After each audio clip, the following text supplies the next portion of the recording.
Welcome to the show. I am your host, Randi-lee. On today's episode, I am going to be talking to Thorsten Nesch.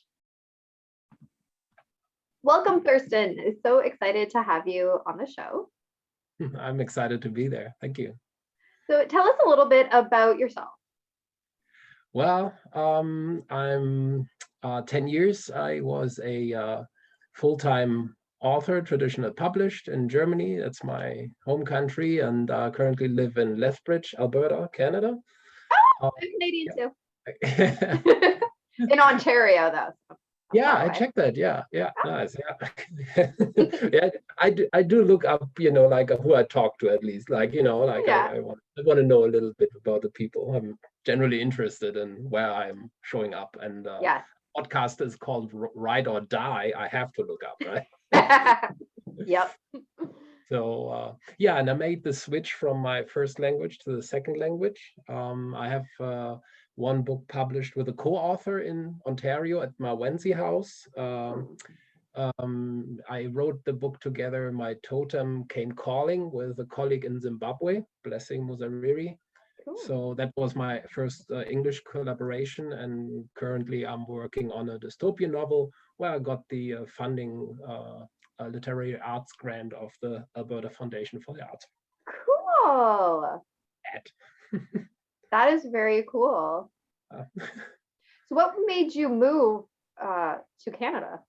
Yeah, originally I just came for a holiday, but I ran into my wife, and she's from Calgary, and we met in Victoria in British Columbia, and yeah, ever since we're under the same roof. So, and she, that's so sweet. But she was reading a book at the youth hostel, and then I approached her. So that works into a book podcast. So yeah.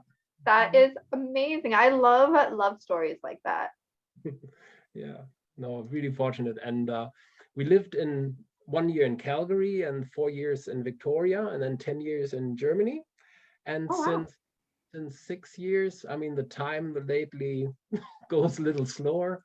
I think 6 years in Lethbridge now. So wow. Yeah. So you guys have just kind of been all over the place. Yeah. So unfortunately, my book collection suffered, but with the intercontinental moves, right? Like you can't take them all. So yeah, I know. True. I know that's the one nice thing about ebooks, but then like you don't have the feel of the real book.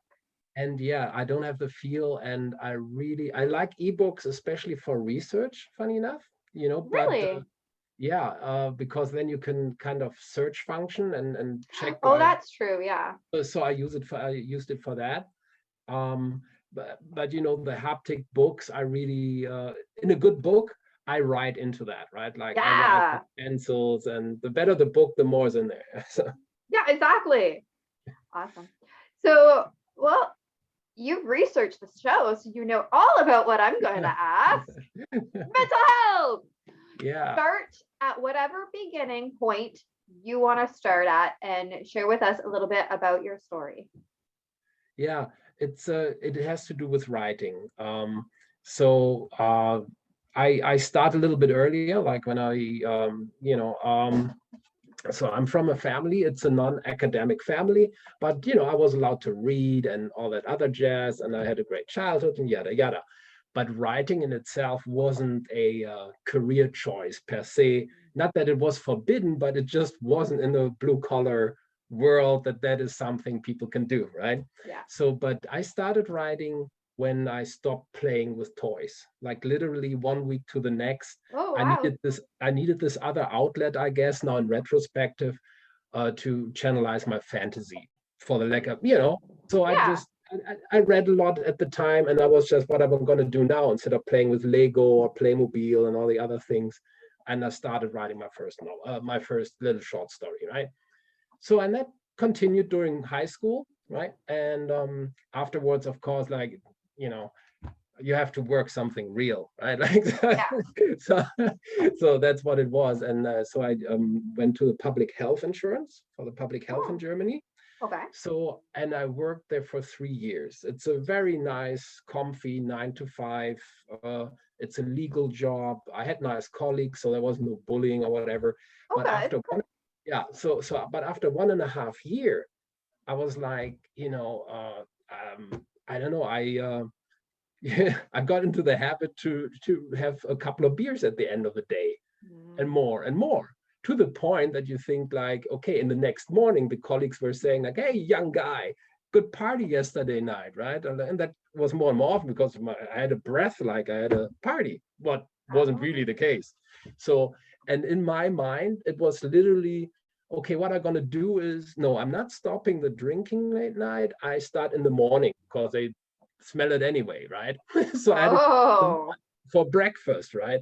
So, and after 6 weeks, I'm like, I'm 21 or something, and it's like, this can't be my life now, like this yeah. goes into a direction this shouldn't be. And so I kind of took a week to think about things, and I came to the conclusion that I finished the trainee, but then that's it. I need to do something else. I still wasn't sure why or what or how, right? Like I just Yep. know this is not it. Um, so afterwards, I went to the university, and after a year, to make it short, I had the same problem. I had, the university is for free in Germany, but you still have to Oh, live. Yeah, yeah, you still huh. have to live. Still have to buy Yeah, yeah. food and stuff. So I had to work. So you have to study, go to university, and work. What again I realized was I have no time to write, and I had that before, and that was like, wait a second, by then I was like 23 or something. I was like, and I took like literally a week off. I was like, I'm not doing anything, I have to figure something out major, right?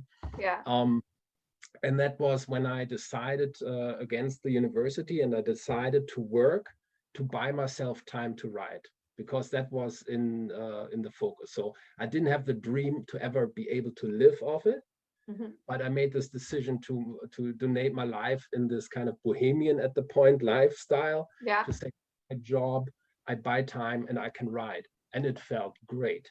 So Cool. they say, well, lucky me, but I had colleagues, that even a close friend, that decided against that. He kept the career going, and it didn't turn out to him, and we were both at the same time at the same place, Uh-huh. inside and outside, and then it took two different directions. So I always tell that story, like, Yeah.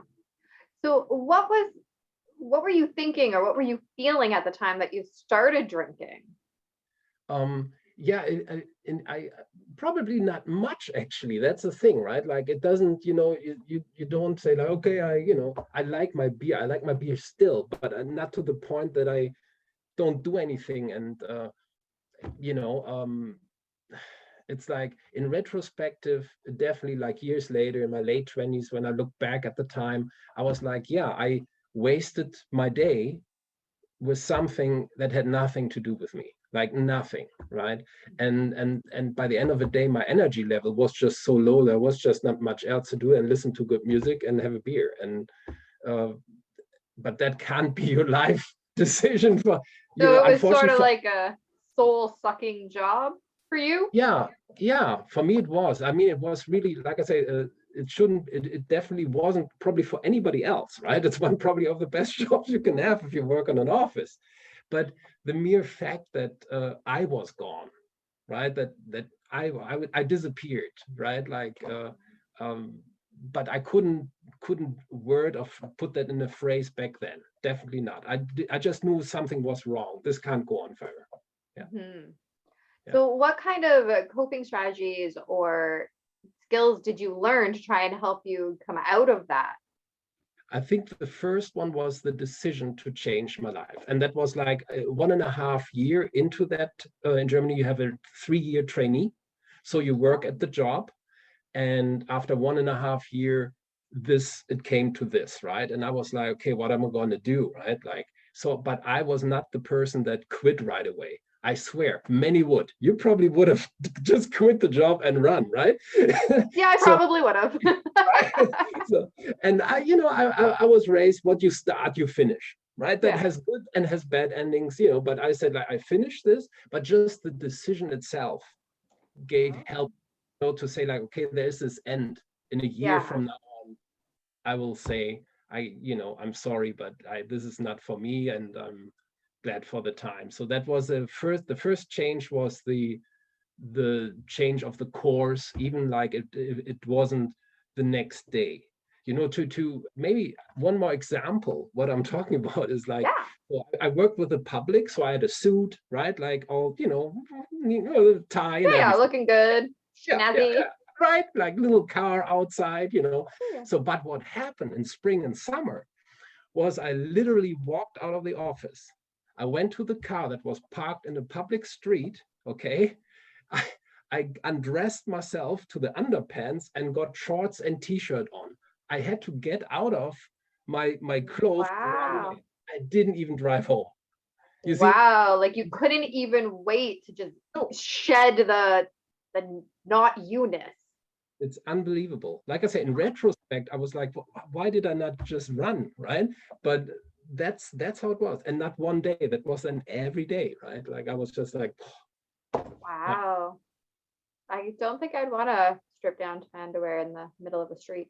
yeah, right. Like it was a side street, right? Like it wasn't like kids were playing there, but it definitely Still. was out in the public. I was like, I went to the back seat and just like, I need my jeans or shorts in the summer and t-shirt on. I couldn't, just Yeah. untie my tie like in a movie, in a Hollywood movie, and Yeah, yeah. They always just kind of, all right, yeah, I'm good now. Let's go. yeah. Yeah, yeah. Okay. And then so from there, what was your next sort of moment of, I guess, clarity Yeah. or Yeah, it was definitely like the day it was over. I swear for the next, I don't know, couple of days after finishing the last day of my work, I think I didn't even touch the surface of the earth. I was like, I walked, I was like, the weight wow. on my shoulders, that was Now, incredible. when you quit from there, did you already have another job lined up or your university lined up? Yeah, it's actually a good question. So back then in Germany, we still had the army where every young man had to go to, right? Okay. To the army. But you could decide between army and social work. And I decided to do social work. Okay. So, and I told, now it comes because I thought like after those 3 years, I need some time for me. I Mhm. just can't do the next thing, right? So I told the place where I would do my social work, I could start in November, Okay. and I finished my job in end of August. So I had a couple of months to, Ah, yeah, okay. that was to take care of myself. I was like, I need this time and I deserve this time Yeah. just So myself. in that time frame then, what did you do to take care of yourself? I did a lot of I like to be outdoors, like not in a sportive way, more in a chill way. I like walks, hikes. I love to sit on the River Rhine. It's a big river where I lived and near Cologne. I like those spots. Actually nothing spectacular. I love traveling, okay? I mean, I met my wife in Canada, right? But at the time, my energy level wasn't even there. I could take 3 months to go to Spain. I was just like, I need nothing. I need Yeah. just recharging, basically. And Yeah. that's what You I did. need a little reset button. Just be Yeah, like, yeah, boop, reset. yeah. That would be fun.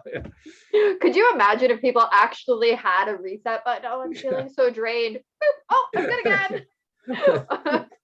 I try it every Oh, morning with coffee, but it's not the same. no, probably not.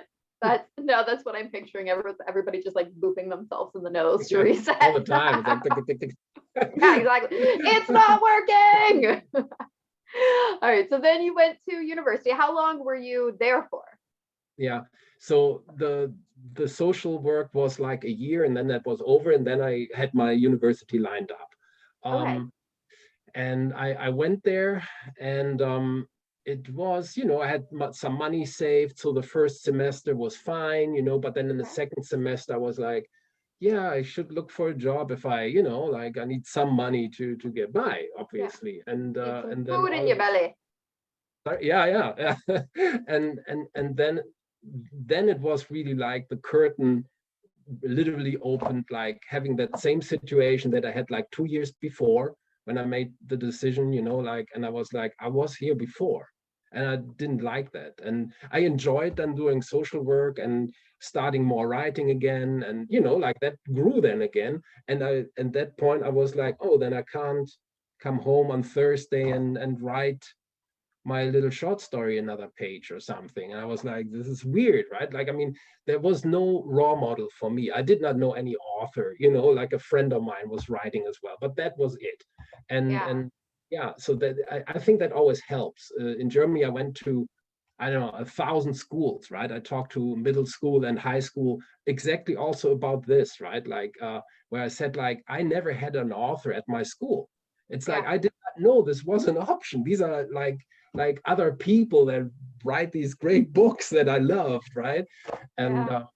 so for me, it's like that was when it came really like it was like, yeah, I know this feeling and I didn't like it. I didn't like my life, and so what am I gonna do, And then I made I really like I made that decision, and then I sold my little car that I had because there was no money for that, and um, yeah, went secondhand clothes. Yeah.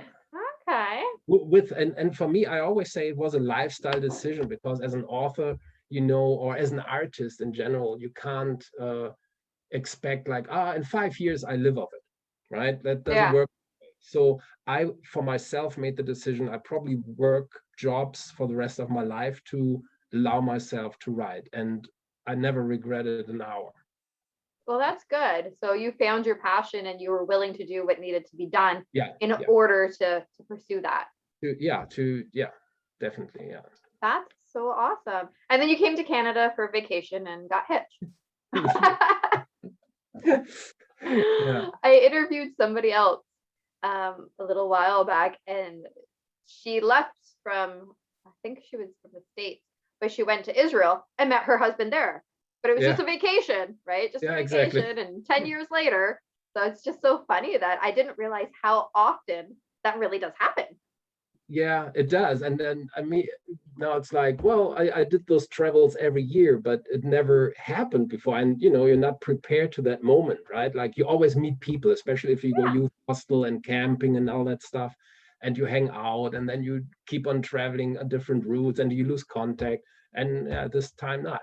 Yeah. Which was so awesome. I'm so happy for you. So, Yeah, no, what me would you too. tell somebody who is listening right now and they are feeling just, ugh, every day I'm going to this soul sucking job? Yeah. What am I doing? Yeah, I think what I didn't lose out of sight was like I know I need some security, right? Like, okay, we're talking we're in Canada now. I was in Germany. The system is pretty the same.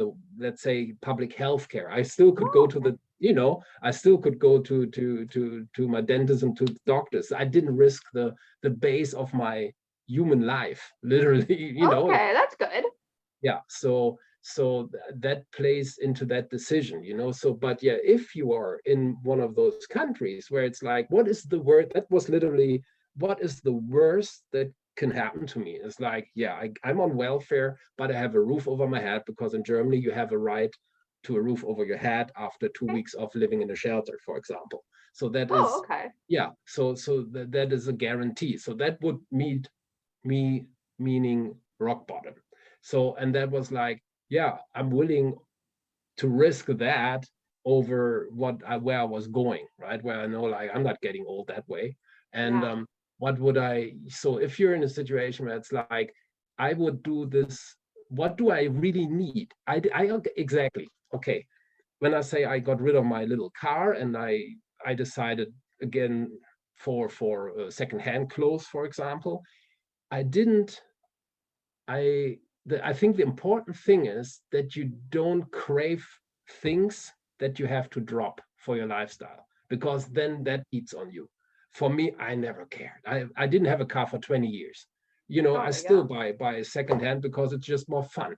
Yeah. So, so, but if you love a expensive car, well, then you should, and you think like, I want to have this every day. You're trying to be an artist at the same time, if that's a combination that's out there, I don't know. uh then you shouldn't do it, because like then that eats on you. You have to Yeah. feel comfortable with your decision and not uh, uh end up craving something else. I just crave to have the time to write. Yeah. So it sounds like you need to do almost like a values inventory for yourself. Yeah, a lifestyle decision it is. Yeah, Yeah. I'll say it's a lifestyle decision. That's basically if you have that soul-sucking job right now, let's in Ontario, so that's Canada. See your I would say check your options. Don't of course I'm not saying like drop your job. I didn't do it, right? I waited a year. That was a long year. So I just, because like you never know, maybe in 5 years I have to go back to the job, and then at least I have that certificate in Germany, right? To say I'm trained. Yeah. So it wasn't like, but I swear, like other people would have just dropped the job. Yeah. So it's almost like make sure that you like the decision is made, but you're ensuring that there is a plan in place. Yeah, exactly. Transition like that where you feel comfortable, like, because at least like me, I mean, other writers probably can write great books with a back to the wall. I think they are written that way, but I can't. I need this at least like I want to have the bills paid and the roof over my head, and then I can. Yeah. I'll just get a sugar daddy. No, I'm just kidding. My husband makes that joke that he's my sugar daddy, but he is not. He's my loving husband. Because when we got married, I was the breadwinner, and so we're just taking turns. Yeah, exactly. He just likes to make that joke because like you referenced the struggling artist type of thing. Yeah. So where can people pick up your books? Well, you can order the My Totem Came Calling. It is actually a book that takes place in Zimbabwe, and it is also, it has to do actually with mental health. It's a girl that starts seeing a big city girl, Chanda, in Harare, and she starts seeing the totem, the zebra of her family. And so the parents are more like, they want to take her to the doctors, and she sees herself risking being institutionalized. And but she talks to an aunt, and the aunt says, did you check ever out where your father came from? So, and then she embarks on a road trip to a countryside. So to find a different way to deal with that. And Cool. so that book is widely available. It was also on CBC, the top 30 reads for young adult fiction before COVID came. Cool. Yeah, it was a great journey itself, to write a novel with a colleague in Zimbabwe. Yeah, that is so cool. Yeah. And where can people follow you? It's the easiest would be my homepage. It's Thorsten Nesch, THORSTENNESCH.com. That's my homepage, and it's also my handle for Facebook, Twitter, and Instagram. Perfect. Basically, I document writing that dystopian novel right now. So there are weekly posts, and photos and audio and video. Ooh, that's exciting. And all of those links will be down in the description below so that you can follow along, get all those updates about this new novel that's coming. So thank you, Thorsten, so much for being on the show. Thank you, Randi. It was great chatting with you. What a great interview. I'm still so blown away when people meet their spouses on like vacation. It's just, I don't know, it's so cool to me that that's a thing that actually happens and like works out for them. So I'm so glad that it worked out for you and your wife. And be sure to check out his links, of course, down in the description below. Give him a follow. Make sure that if you have not already, you subscribe and like the channel here. Share it out to all of your friends because, of course, mental health is such an important thing to discuss and to speak about. Remember that we do have a merch store. My sweater. And 10% of the proceeds from the merch store goes back to the Canadian Mental Health Association. And remember, the only way to end the stigma of mental health is to speak openly and honestly. Bye!